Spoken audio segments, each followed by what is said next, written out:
When the pressure of performing in front of your home crowd meets the razor-thin margins of professional golf, magic happens. But so does heartbreak. Danish star Rasmus Højgaard discovered this truth firsthand during Saturday's thrilling third round at the Danish Golf Championship, where he managed to salvage a precarious one-stroke advantage despite watching his comfortable cushion evaporate before his eyes. The 24-year-old Dane entered Saturday's play sitting pretty with a two-shot buffer, the kind of lead that usually allows players to cruise through their round with confidence. But here's where it gets controversial. Was Højgaard too comfortable with his position? The evidence suggests he might have been caught off guard when reality struck early. Playing alongside Englishman Marco Penge proved to be both a blessing and a curse for the home favorite. When Højgaard stumbled with a bogey on the second hole, while simultaneously watching Penge drain consecutive birdies on the fifth and sixth, the dynamic shifted dramatically. Suddenly, the hunter had become the hunted on his own turf. For golf newcomers, this scenario represents one of the sport's most psychologically challenging situations. Imagine leading a race only to watch your closest competitor overtake you, while thousands of your countrymen watch. The mental game becomes just as crucial as the physical execution. Both players manage to find their rhythm with matching birdies on the eighth hole, creating a temporary truce in their battle. However, the pivotal moment arrived when Penge's putter went cold on the 11th, resulting in a bogey that pulled him back into a deadlock with Højgaard. And this is the part most people miss about championship golf. It's not just about making great shots, it's about capitalizing when your opponent falters. Højgaard demonstrated exactly this championship mentality when he stepped up to the 17th tee with everything on the line. His nerveless birdie on the penultimate hole showcased why he previously conquered this very tournament back in 2023.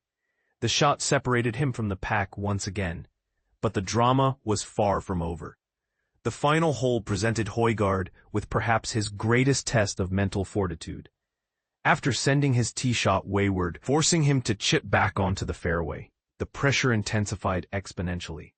Standing over a 6-foot par putt with his tournament lead hanging in the balance, Højgaard faced the kind of moment that defines careers.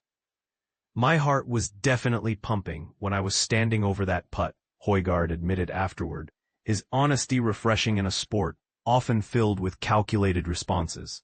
But the silence was deafening, so I was actually curious to hear how the crowd would react. Tomorrow's going to be fascinating. His successful par save left him at 13 under par at the picturesque Furesø Golf Club, but his post-round comments revealed something deeper about his motivations. "I'm hoping to bring some tears tomorrow," he confessed, referring to the emotional release that often accompanies victory. "This represents our 5th major championship, so holding that trophy tomorrow would mean everything. But here's the elephant in the room that nobody's talking about. Højgaard's current position on Team Europe's Ryder Cup qualification list. Sitting 8th in the point standings, he finds himself tantalizingly close, yet frustratingly distant from automatic qualification. Only the top 6 players earn automatic spots, with Captain Luke Donald wielding 6 discretionary picks after the upcoming Betfred British Masters concludes on August 21st. This raises a controversial question. Should Ryder Cup selection be purely merit-based, or does a player's ability to perform under home pressure, like Højgaard demonstrated Saturday, carry equal weight in team selection? Meanwhile, Englishman Ben Schmidt provided his own storyline, torching the course with an exceptional round of 64 that included 8 birdies against just a single bogey. His performance matched the course record and catapulted him into 3rd place at 9 under par, proving that lightning can strike when least expected in professional golf. Sweden's Mikael Lindberg also etched his name in the day's headlines, recording a hole-in-one on the par 3 second hole, marking the 16th ace of the 2025 DP World Tour season. For those unfamiliar with golf statistics, achieving a hole-in-one during professional competition represents roughly 1 in 2,500 odds, making Lindberg's feat genuinely remarkable. As Sunday's final round approaches, several compelling narratives will unfold simultaneously.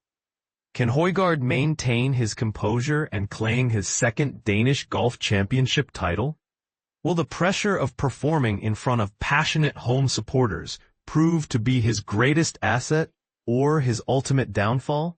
More importantly, does his ability to handle pressure in crucial moments make him an automatic choice for Luke Donald's Ryder Cup team, regardless of his current points position?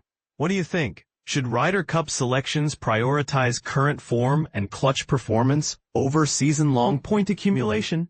Does a player's mental toughness under home pressure translate to success in team competitions? Share your thoughts and let's debate whether Højgaard deserves a captain's pick based on moments like these.